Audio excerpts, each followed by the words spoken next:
எனக்கு அஜித் சார் ரொம்ப பிடிக்கும். அதனால அட்டகாசம் எடுத்துட்டு நான் ரிலீஸ் பண்ணியிருந்தேன். முன்னாடிலாம் வந்து சிஎம் செல்ல கம்ப்ளைண்ட் பண்ணும்போது ஒரு 20 டேஸ் 30 டேஸ் அந்த மாதிரி கூட ஆகும். பட் இந்த டைம் பார்த்தீங்க அப்படின்னா கம்ப்ளைண்ட் பண்ணோம்னா ஒரு 1 வீக்லேயே வந்து ஆக்ஷன் எடுத்து ஏன்னா போன்ற போல எங்கள் படத்தில் பார்க்கறக்கே விரும்பலைங்க யாருமே. அப்போ கோரிக்கையே வைக்கிறோம். உதவியாங்கிறத கோரிக்கை எங்களை மாதிரி சிறு தயாரிப்பாளருக்கு அரசாங்கம் எங்களையும் கூப்பிட்டு உட்கார வச்சு பேசி சின்ன படங்கள் தான் மெயினாக வரணும், அவங்களுக்கு மானியம் தரணும்னு சொல்லியிருக்காங்க. இது மாதிரி தவறான அலிகேஷன் இருக்கக்கூடாது.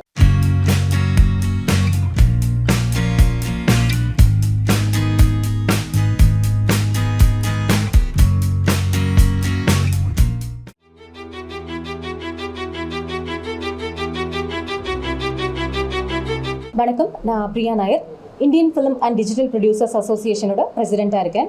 ஆக்சுவலி பார்த்தீங்க அப்படின்னா காக்கிவாடன்பட்டி ஆடியோ லான்ச்சில் கலந்துக்கிறது வந்து ரொம்ப ஹாப்பியாக இருக்குது. இப்போ காக்கிவாடன்பட்டி படம் பார்த்தீங்க அப்படின்னா அவர் வந்து ரொம்ப கஷ்டப்பட்டு சொல்லப்போனால் ரொம்ப டியூரேஷன் எடுத்துக்கிட்டு இந்த படத்தை பண்ணாங்க. ஸோ ஒரு 1 year பேக் வந்து இதோட ட்ரெய்லர் அண்ட் டீசர் வந்து நாங்கள் லான்ச் பண்ணோம். ஸோ அதுக்கப்புறம் பார்த்தீங்க அப்படின்னா ஆடியோ லான்ச் வந்து இப்போ வச்சுருக்காங்க. ஸோ இதுலேருந்தே தெரியும் உங்களுக்கு வந்து அவங்க வந்து எவ்வளோ கஷ்டப்பட்டு இப்போ ஒரு படத்தை முடிக்கணும் அப்படின்னா ஒரு ப்ரொடியூசர் வந்து எவ்வளோ கஷ்டப்பட்டு அந்த டைம் டிலே ஆகும்போது எல்லாருமே வந்து பார்த்தீங்க அப்படின்னா கையிலேயே ஃபுல் அமௌண்ட் வச்சுட்டு பண்ணுவாங்க அப்படின்னு சொல்ல முடியாது. ஸோ ஃபினான்ஸ் ஆப்ஷன்ஸ் கூட போயிருக்கலாம். ஸோ அந்த இன்ட்ரெஸ்ட் அந்த மாதிரிலாம் பண்ணி ஒரு படத்தை முடிச்சு கொண்டு வரதுக்குள்ள அவங்க வந்து ரொம்ப கஷ்டப்படுவாங்க. ஸோ அப்படி பண்ணி வெளியில் வர படங்கள் வந்து பார்த்தீங்க அப்படின்னா அடுத்தது அந்த தியேட்டரிக்கல் ரிலீஸ் போகும்போது ரொம்ப ஸ்ட்ரகிள் ஆகும். ஸோ தியேட்டரில் ரிலீஸ் பண்ணுறதுக்கு தியேட்டர்ஸ் கிடைக்காது சின்ன படங்களுக்கு. அப்புறம் அப்படியே வந்து ரிலீஸ் ஆனாலும் வந்து லாஸ்ட்டில் வந்து இவங்க கிட்ட அக்கௌண்ட்ஸ் காமிக்கும் போது பார்த்தீங்கன்னா ஒன்றுமே இருக்காது, ஒன்றுமே வரல. இவங்க கையிலேருந்து அமௌண்ட்டு எங்களுக்கு திருப்பி இந்த செலவாயிடுச்சு அந்த செலவாயிடுச்சு, போஸ்டருக்கு அப்படி பண்ணோம் இப்படி பண்ணோம், அதுக்கு செலவாயிடுச்சு, இதுக்கு நீங்கள் அமௌண்ட் நீங்கள் கையிலேருந்து கொடுக்கணும் அப்படிங்கிற மாதிரி ஒரு சுச்சுவேஷனில் கொண்டு வந்து விட்டுருவாங்க. ஸோ வந்து இந்த விஷயத்துலேருந்தெல்லாம் வந்து ஒரு ப்ரொடியூசர் வந்து அவங்களுக்கு வந்து ஒரு கைடன்ஸ் இல்லாமல் ஒரு தப்பான பர்சன்ஸ் டிஸ்ட்ரிபியூட்டர்ஸ் வந்து கரெக்டாக பண்ணுறவங்க இருக்காங்க. ஸோ தப்பான ஆட்கள் கிட்ட மாற்ற ப்ரொடியூசர்ஸ் நிறைய பேர் இருக்காங்க. ஸோ அதெல்லாமே வந்து மாற்றணும். அந்த மாதிரி பிரச்சனைகள்ல இருந்தெல்லாம் வந்து அவங்கள வந்து சேஃப்கார்ட் பண்ணணும் அப்படிங்கிறதுக்காக வந்து ஸ்டார்ட் பண்ணப்பட்டது தான் வந்து Indian film and digital producers association. So வந்து பார்த்தீங்க அப்படின்னா அந்த ரிலீஸில் மெயினாக வந்து ஒரு ப்ரொடியூசர் ப்ரொடியூஸ் பண்ணுறாங்க அப்படின்னு பார்த்தீங்கன்னா அதுக்கப்புறம் அவங்க வந்து அந்த ஒரு படத்தோட போகிற ப்ரொடியூசர்ஸ் நிறைய பேர் இருப்பாங்க. அதுக்கு காரணம் வந்து அவங்க பண்ண இன்வெஸ்ட்மெண்ட் வந்து அவங்களால வந்து அதை எடுக்க முடியாமல் போயிடும், ரிலீஸ்க்கு அப்புறம் எடுக்க முடியாமல் போயிடும். ஸோ அந்த ரிலீசிங் சப்போர்ட்டும் நம்ம பண்ணணும் அப்படிங்கிறக்காக தான் வந்து நம்ம அசோசியேஷனில் முயற்சிகள் எடுத்துகிட்டு இருக்கோம். அதுக்காகவே வந்து பார்த்தீங்க அப்படின்னா லாஸ்ட்டு நவம்பர் 28 வந்து அட்டகாசம் நம்ம அஜித் சார் நடித்த அட்டகாசம் படத்தை வந்து நான் எடுத்து ரீரிலீஸ் பண்ணியிருந்தேன் இஃப்ரோ மேக்ஸ் ப்ரொடக்ஷன்ஸ் சார்பாக. ஸோ அதுலேயே பார்த்தீங்கன்னா அந்த ரிலீஸ்லேயே எனக்கே வந்து நிறைய வந்து ஸ்ட்ரகிள்ஸ் நான் ஃபேஸ் பண்ணேன். சொல்ல போனால் நேற்று வரைக்குமே வந்து கலெக்ஷன்ஸ் வந்து டிஸ்ட்ரிபியூட்டர்ஸ் கிட்ட வந்து கலெக்ட் பண்ணுறதுக்கு அவ்வளோ டைம் ஆயிடுச்சு. நேற்று கூட ஒரு டிஸ்ட்ரிபியூட்டர் கிட்ட வந்து ஒரு பேமெண்ட் வந்தது. அதுவும் எப்படி வாங்கணும் அப்படின்னு பார்த்தீங்கன்னா மதுரவாயல் போலீஸ் ஸ்டேஷனில் வந்து கம்ப்ளைண்ட் பண்ணி அதுக்கப்புறம் சிஎம் செல்லில் கம்ப்ளைண்ட் பண்ணி ஸோ சிஎம் செல்லில் வந்து கம்ப்ளைண்ட் பண்ணி எனக்கு வந்து 1 வீக்லேயே வந்து ஆக்ஷன் எடுத்தாங்க. அது வந்து ரொம்ப ஒரு நல்ல விஷயமா இருந்துச்சு. முன்னாடியெல்லாம் வந்து சிஎம் செல்லில் கம்ப்ளைண்ட் பண்ணும்போது ஒரு 20 டேஸ் 30 டேஸ் அந்த மாதிரி கூட ஆகும். பட் இந்த டைம் பார்த்தீங்க அப்படின்னா கம்ப்ளைண்ட் பண்ணோம்னா ஒரு 1 வீக்லேயே வந்து ஆக்ஷன் எடுத்து மதுரவாயல் போலீஸ் ஸ்டேஷன்லேருந்து அந்த இன்ஸ்பெக்டர் எல்லாருமே வந்து கரெக்டாக அந்த ஃபாலோ பண்ணி கொடுத்து எங்களுக்கு கலெக்ஷன் வந்து கிடைக்கிறதுக்கான சப்போர்ட் வந்து பண்ணாங்க. ஸோ இப்போது இது எதுக்காக வந்து அந்த அட்டகாசம் படம் ரீரிலீஸ் பண்ணோம் அப்படின்னு பார்த்தீங்க அப்படின்னா இப்போது அந்த நாங்கள் ரிலீஸ் பண்ணும்போது அந்த டிஸ்ட்ரிபியூட்டர்ஸோட கனெக்ஷன்ஸ் ப்ளஸ் வந்து தியேட்டர்ஸோட கனெக்ஷன்ஸ் வந்து எங்களுக்கு கிடைக்கும். ஸோ அது மூலமாக எங்களோட அசோசியேஷனில் இருக்க மெம்பர்ஸ்க்கு நாங்கள் சப்போர்ட் பண்ண முடியும். ஸோ இப்போ எங்கள் அசோசியேஷனில் ஒரு அரௌண்ட் 300 மெம்பர்ஸ் இருக்காங்க. ஸோ அவங்களோட படங்கள்லாம் வந்து ரிலீஸ் பண்ணுறதுக்கு ஒரு டீமை ஃபார்ம் பண்ணிவிட்டு ஸோ இந்த படம் மூலமாக கிடைச்ச அந்த கனெக்ஷன்ஸ் வச்சு நம்ம வந்து எல்லா ப்ரொடியூசர்ஸ்க்கு சப்போர்ட் பண்ணலாம் அப்படிங்கிற மாதிரி தான் நம்ம வந்து அந்த விஷயங்கள் பண்ணோம். ஸோ அது மட்டும் இல்லாமல் நிறைய பிரச்சனைகள் வந்து அந்த தியேட்டர் கிடைக்கிறதுக்கு சப்போர்ட் பண்ணுறது இந்த மாதிரி விஷயங்கள் பண்ணுறது ப்ளஸ் வந்து சின்ன ப்ரொடியூசர்ஸ்க்கு வந்து சப்சிடிஸ் முன்னாடி கொடுத்துட்டு இருந்தாங்க. அது எல்லாமே டோட்டலாக ஸ்டாப் ஆகிருக்கு. ஸோ அது எல்லாமே வந்து இப்போ இருக்க கவர்மெண்ட் கண்டிப்பாக அது ஒரு ஆக்ஷன் எடுத்து அதெல்லாம் பண்ணுவாங்க அப்படிங்கிற ஒரு நம்பிக்கை இருக்குது. அது ஒரு கோரிக்கையாகவும் நாங்கள் இங்கே வைக்கிறோம். அது மட்டும் இல்லை, இப்போ வந்து பார்த்தீங்க அப்படின்னா மறுபடியும் திரும்ப நாங்கள் வந்து இந்த கமிங் ஃப்ரைடே அஜித்திசம் டே 34th இயர் அஜித்திசம் டே வருது. அதுக்கு திரும்பவும் வந்து அட்டகாசம் படத்தை வந்து நாங்கள் ரீரிலீஸ் பண்ணலான்னு இருக்கோம். ஸோ அதுக்கும் வந்து எல்லாரோட ஆதரவும் எங்களுக்கு தேவைப்படுது. அது மட்டும் இல்லாமல் ப்ரொடியூசர்ஸோட நலனுக்காக இந்த கவர்மெண்ட் வந்து நிறைய விஷயங்கள் பண்ணணும் அப்படின்னு சொல்லி நாங்கள் எதிர்பார்க்குறோம். அது வந்து ஒரு கோரிக்கையாக நாங்கள் வச்சுட்டு ரெடி பண்ணி வச்சுருக்கோம். அப்பாயின்மெண்ட் சிஎம் சார் கிட்ட அப்பாயின்மெண்ட் கேட்கறதுக்காக ஒரு மெயிலும் பண்ணியிருக்கோம். எங்களோட கோரிக்கைகள் எல்லாம் அதில் வந்து ஒரு ஷார்ட்டாக வந்து பண்ணிவிட்டு அதை வந்து கோரிக்கையும் வச்சுருக்கோம். ஸோ எப்போ அப்பாயின்மெண்ட் கிடைக்கும்னு தெரில, அது கிடைக்கும் போது டேரெக்டாக போய் பார்த்துட்டு எங்களுடைய பிரச்சனைகள் எல்லாமே சொல்லிவிட்டு அதுக்கு ஒரு சொல்யூஷன் கிடைக்கிற மாதிரி ஒரு நடவடிக்கை எடுக்கிறதுக்கான கோரிக்கையை வைப்போம் அப்படிங்கிறதையும் நான் இங்கே தெரிவிச்சுக்கிறேன். நன்றி, வணக்கம். என் பேர் பிரியா. இந்த படத்தில் பரிமின்ற ரோல் பண்ணியிருக்கேன், ஹீரோயினா. ஸோ இந்த படத்தை பற்றி சொல்லணுன்னா ரொம்ப ஹார்ட் ஒர்க் பண்ணியிருக்காங்க. டேரக்டர்ஸ்லேருந்து கோ ஆக்டர்ஸ் எல்லாருமே ரொம்ப ஹார்ட் ஒர்க் பண்ணி தான் பண்ணியிருக்காங்க. ஸோ நான் ஆல்ரெடி சொன்ன மாதிரி எல்லா சீன்ஸுமே வந்து மோஸ்ட் ஆஃப் வெயிலே எடுக்கிற மாதிரி இருக்கும். ஸோ ஸ்லிப்பர்ஸ் இல்லாமல் கூட நாங்கள் பண்ணியிருக்கோம். ஸோ ஒவ்வொரு சீனுமே வந்து டேரக்டர்ஸ் வந்து முன்னாடியே எக்ஸாம்பிள் எப்படின்னா இதை நடித்து காட்டுவார். ஸோ இந்த மாதிரி பண்ணுங்கள். ஸோ அவங்க ஐடியாஸ் எல்லாமே அவ்வளோ சூப்பராக இருந்துச்சு. நடிக்கிறதுக்குமே சரி, ரியல் ஸ்டோரிங்கும் போது எங்களுக்கு நிறைய விஷயம் நான் கற்றுக்கிட்டேன். ஸோ இந்த பட்டாசு இதில் வந்து இவ்வளோ இஷ்யூஸ் வருமா அப்படிங்கிறது அந்த நடிக்கும்போது நிறைய விஷயம் நான் வந்து லேர்ன் பண்ணேன். இந்த படத்தை கண்டிப்பாக நீங்கள் தேட்டரில் பார்க்கணும். இது நல்லபடியாக ரிலீஸ் ஆகும் நம்புகிறேன். ஸோ நீங்கள் எல்லாருமே தேட்டரில் பார்த்து சப்போர்ட் பண்ணோம். தேங்க்யூ. என் பேர் சுசீந்தர். மேம் சொன்ன மாதிரி இந்த படத்துக்கு ரொம்ப கஷ்டப்பட்டுருக்காங்க டேரக்டர் சாரும் புருஷன் சாரும். மேக்ஸிமம் அது முடியறதுக்கு 2 years ஆயிடுச்சு.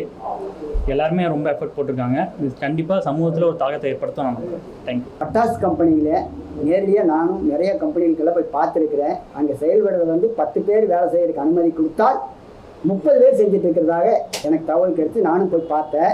அதுதான் மிகப்பெரிய தவறு. அதை அதிகாரிகள் தான் கண்டிக்கணுமாமா. அதிகாரிகள் கண்டிக்கிறது இல்லைங்கிறது தான் அங்கே இருக்கிற மக்களுடைய புகார். அப்போது ஒரு ஃபேக்ட்ரி இருந்துச்சுன்னா அந்த ஃபேக்ட்ரிக்கு 4 பக்கம் வழி எடுக்கணுங்களாமா. அந்த பட்டாசு கம்பெனி ஒர்க் பண்ணுற பக்கம் 4 பக்கம் வழி எடுக்கணுமாமா. அந்த மாதிரி எங்கேயுமே இல்லைங்க, 2 பக்கம் தான் வழி இருக்குது. ஆனால் ஓடுறதுக்கோ தப்பிச்சு போகிறதுக்கோ வழி இல்லாமல் வேலை செய்கிறது, குடோன் மாதிரி அழைச்சி வச்சு தான் வேலை செய்கிறாங்க. அதே மிகப்பெரிய தவறு. அதைத்தான் இந்த படத்தில் நான் முழுக்க காட்டு ஃபுல்லாக க்ளோஸ் பண்ணி தான் ஒர்க் பண்ணுவாங்க. 10-30 பேர் வேலை செய்வாங்க. தீபாவளி நெருங்கிச்சுன்னா அங்கே அதிகமாக மக்களை உட்கார வச்சு வேலை செய்கிறாங்க. அந்த இடத்துல தான் வெடி விபத்து அதிகமாக ஆகுதுன்னு சொல்கிறாங்க. இது என்னைய மிகப்பெரிய பாதிப்பு கொண்டு வந்துச்சு. அதுக்காகத்தான் இந்த சப்ஜெக்டே நான் எடுத்து இந்த ஸ்கிரிப்டை பண்ணேன். இது உண்மையிலே நடந்த சம்பவம். ஒரு பாப்பாவை கொண்டு வந்து பக்கத்து வீட்டு அம்மா வந்து அந்த குழந்தைய வந்து பட்டாசு கம்பெனி விட்டு போட்டு வெளியே போயிடுறாங்க. கடைக்கு போயிட்டு வர்றாங்க.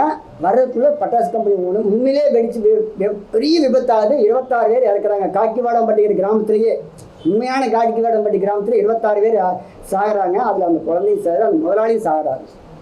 இது மிகப்பெரிய கஷ்டமான சம்பவம். அதுதான் இந்த ஸ்கிரிப்டு. இதை அப்புறப்படுத்த போராடி இளைஞர்களுக்காக தான். அப்புறப்படுத்த முடியுமா அப்படிங்கிறத ஸ்கிரிப்ட். சார் வேலை இல்லாத குழந்தைங்க சார். வேலை இல்லைன்றீங்களா அவருக்கு? ஆமாங்க சார், வேலை இல்லைங்க தான் அந்த சட்டவேளா கம்பெனிக்கு போகிறாங்க. இல்லை சார், இந்த படத்தில் ஹீரோ வரவே இல்லையா? ஆடியோ லான்ச்சுக்கு வராருன்னு சொன்னாங்க. பயங்கர வேலை இருக்கிறாரு சார். அவர் பயங்கரமாக வேலை இருக்கிறாரு சார். அதான் வரேன்ட்டு வரலைங்க சார், இன்ன வரைக்கும் வரல சார். இந்த படம் வந்து ஆடியோ லான்ச் பண்ணி 1 வருஷம் ஆகுது. வந்தீங்க படம் எப்போ ஸ்டார்ட் பண்ணீங்க? ஏன் இவ்வளோ டிலே? ஏன்னா போன ஆட்சியில் உங்களால் ரிலீஸ் பண்ண முடியலையா? ஏன்னா டிவிக்கு ஆட்சி வந்தவொடனே எல்லாரும் ஃப்ரீ ஆகிட்டாங்க. டிவிக்கு ஆள் கூட வந்திருக்காரு. ஸோ அதனால தானே? அப்படி இல்லைங்க சார். நிறைய பேர் நம்ம இன்னும் ட்ரை பண்ணோம். யாரும் வாங்குறதுக்கே தயார் இல்லை, பார்க்குறதுக்கே தயார் இல்லை. அதை பார்க்கலாம் அப்படின்னு சொல்கிறாங்க. எந்த தேட்டரி ஓனர் ரெஸ்பான்ஸ் பண்ணல. இப்போ ஏதோ ஒரு ஒளி தெரியுது மாதிரி தெரியுதுங்க. அதை ரிலீஸ் பண்ணுறதுக்கு முன்னாடி அத்தனை வேலை செஞ்சுட்டு இருக்காங்க. நிறைய கம்பெனிகள்லாம் தயாராகிட்டு இருக்குது. என்னை மாதிரி சின்ன பட்ஜெட் கம்பெனிகள்லாம் தயாராகிட்டு இருக்குதுங்கிற எங்களுக்கு நம்பிக்கை இருக்குது. ரிலீஸ் பண்ணிடுவோங்கிற நம்பிக்கை இருக்குது. ஏன்னா போன்ற போல் எங்கள் படத்தெல்லாம் பார்க்குறக்கே விரும்பலைங்க யாருமே. உண்மையை சொல்கிறேங்க. பேசா வேறு பெரிய ஸ்டார் எல்லாம் யாரும் இல்லையா பார்க்கலாம் அப்படின்னு 1 வருஷமாக சொல்லிட்டு இருந்தேன். 8 மாதமாக மிகப்பெரிய வருத்தம், கஷ்டம். இந்த மாதிரி நானும் ரிப்போர்ட்டராக இருந்தால் டைரக்டர் ஆகிக்கிறேன். இந்த மாதிரி எல்லா பக்கம் போய் செய்தி எடுத்து வெளியே தான் நான்.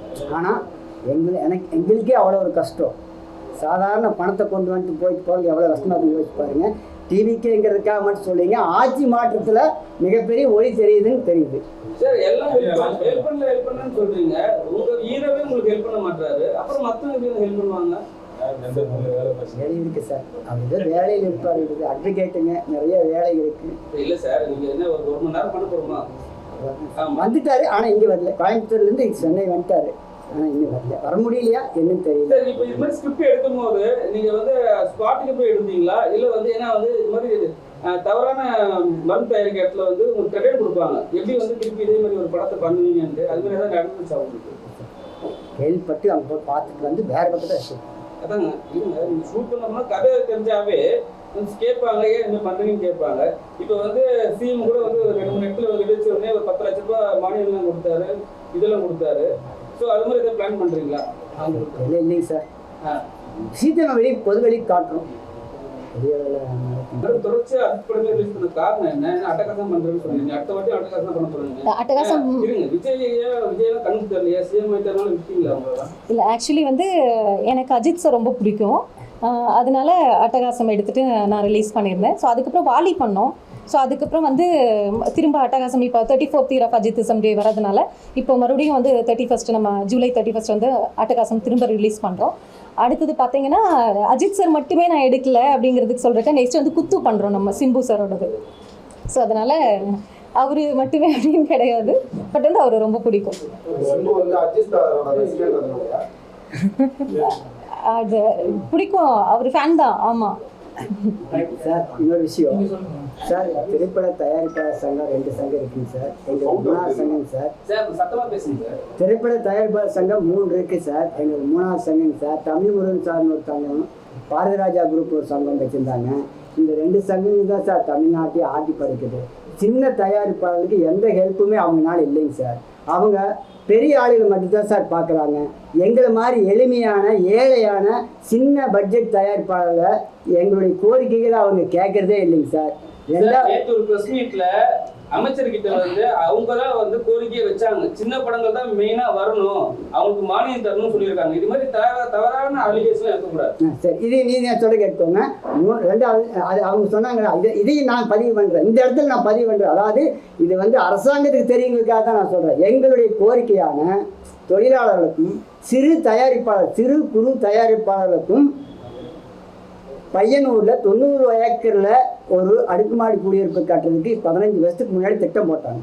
அதனுடைய பயனாளிகள் அவங்க தான் செலக்ட் பண்ணி கொடுக்குறாங்க. கவர்மெண்ட்டுக்கு பண்ணி கொடுக்குறது அவங்க தான். எங்களை மாதிரி சின்ன தயாரிப்பாளர் அங்கே மெம்பரே ஆக முடியாது. அப்போது எங்களுடைய கோரிக்கை யாருக்கிட்ட சார் சொல்கிறது? கவர்மெண்ட்டுக்கிட்ட சொல்ல முடியும். கவர்மெண்ட்டுக்கிட்ட நாங்கள் 30 நாள் ஆச்சு, 30 நாளுக்கு மேலே இருக்கு. நாங்கள் மெயில் பண்ணி எங்களுடைய கோரிக்கையை தமிழ்நாடு முதலமைச்சர் ஆர்கே செல்வமணி சொன்னது, எங்களுக்கு கொடுத்த நிலத்துல எங்களால வீடு கூட கட்ட முடியல இன்னும் கூட அப்படின்னு சொல்லியிருக்காரு. அவரே வந்து உதவிதான் கேட்டிருக்காரு. நீங்களும் உதவியே கேளுங்க. அதுதான் சார் நான் இப்போ கோரிக்கையே வைக்கிறோம். உதவியாங்கிறது கோரிக்கை. எங்களை மாதிரி சிறு தயாரிப்பாளருக்கு அரசாங்கம் எங்களையும் கூப்பிட்டு உட்கார வச்சு பேசி இந்த பையனூர்ல பில்டிங் கட்டுறதுக்கு உண்டான வேலை செய்யும்போது எளிய தயாரிப்பாளருக்கு உதவணுங்கிறது ஒரு கோரிக்கை. 2வது கோரிக்கை, சிறு குறு தயாரிப்பாளர்கள் மிகப்பெரிய தயாரிப்பாளர்கள் 2 பேர் இருக்குது சார். அதாவது கார்பரேட் கம்பெனிகளும் 50 பேருக்கு வச்சு வேலை செய்கிற கம்பெனிக்கு 2 வித்தியாசம் இருக்குங்க சார். 50 பேர் வச்சு செய்கிற தொழிற்சாலைக்கும் அதே மின் கட்டணம், கார்பரேட் கம்பெனிக்கு அதே மின் கட்டணம் கிடையாது. 40% குறைச்சி தான் கொடுக்குறாங்க. ஆனால் இங்கே சென்ட்ரல் கவர்மெண்ட்டில் எங்களுக்கு ஒரே சென்சார் சர்டிஃபிகேட் தான் 1.5 லட்சம் ரூபா கேட்குறாங்க. முன்னில் 25,000 50,000 இருந்துச்சு சார். இப்போ 1.5 லட்சம் கேட்குறாங்க. ரஜினிகாந்த் சார் படத்துக்கும் அதே காசு, எங்களை மாதிரி நியூ பேஸ் படத்துக்கும் அதே காசு வாங்குறது கோரிக்கை. இல்ல லஞ்சம் வாங்குறாங்கன்றீங்களா? அப்படி இல்ல, லஞ்சம் இல்ல 1,50,000 வந்து ப்ராப்பரா கொடுத்தா. ஆமாம் ஆமாம். எதனால அது? அதான் சார் சென்ட்ரல் கவர்மெண்ட்ல இந்த மாதிரி சென்சார் கொடுத்து 1 லட்சம் ரூபாய் கொடுத்தாகணும். ஆமாம். இது வந்து மிகப்பெரிய இழப்பீடு எங்க மாதிரி தயாரிப்பாளர்களுக்கு. இதுவும் அரசாங்கத்துக்கு நாங்கள் ஒரு கோரிக்கை வைக்கிறோம். மத்திய அரசுக்கு இதாவது சென்சார் போர்டில் இது வந்து மிகப்பெரிய இழப்பு எங்க மாதிரி சின்ன தயாரிப்பாளருக்கு. இந்த இடத்துல மத்திய அரசுக்கு நாங்கள் ஒரு கோரிக்கை வைக்கிறோம். மாநில அரசுக்கு எங்களை வந்து சிறு குறு தயாரிப்பாளர்களுக்கும் ஒரு முன்னுரிமை கொடுக்கணும். அதாவது படத்துகளுக்கு மானியம் தர்றாங்க சார். 15 வருஷமா மானியமே தரதில்லை சார். 7 லட்சம் ரூபா கொடுப்பாங்க சார். அதை வந்து அந்த கவர்மெண்ட்டு சினிமாவிலேருந்து வந்ததுனால சின்ன தயாரிப்பாளர் வந்து அவங்க அப்பா பெரிய தயாரிப்பாளர் ஆகிக்கிறாரா சாரு. நம்ம சிஎம் சாருடைய அப்பா எங்களை மாதிரி இருந்து வந்தவர் தான். அவருடைய சன் இன்னைக்கு சிஎம் ஆகிக்கிறாருங்கிறது எங்களுக்கு மிகப்பெரிய மகிழ்ச்சி. ஆனால் இந்த அரசாங்கம் 20 வருஷத்துக்கு முன்னாடி கொடுத்த 7 லட்சமே கொடுக்கக்கூடாது, டபுளாக பண்ணி 15 லட்சமாக கொடுத்தா எங்களை மாதிரி சின்ன பட்ஜெட் தயாரிப்பாளருக்கு மிகப்பெரிய உதவியாக இருக்குன்னு இந்த நேரத்தில் கேட்டுக்கிறோம். அது மாத்திரம் இல்லாமல் மானியங்க கொடுக்குற கமிட்டி ஒன்று அமைக்கிறாங்க. அந்த கமிட்டியில எங்கள் அசோசியேஷனில் ஒரு 2 பேருக்காவது உறுப்பினராக சேர வழிவகுத்தா தான் எங்களுடைய கோரிக்கை அங்கே அரசாங்கத்துக்கு சொல்ல முடியும். அப்படிங்கிறது இந்த நேரத்தில் அரசாங்கத்துக்கு கோரிக்கை வச்சுக்கிறோம். சிஎம் சாரை சந்தித்து நாங்கள் ஒரு கோரிக்கை மனு வைக்கிறதுக்கு இந்த காணொலி வாயிலாக ஊடகவியலாளர் சந்திப்பு நாங்கள் மிகப்பெரிய வரமாக பயன்படுத்திக்க விரும்புகிறோம். நீங்களும் எங்களுக்கு சப்போர்ட் பண்ணுங்கள். நன்றி, வணக்கம்.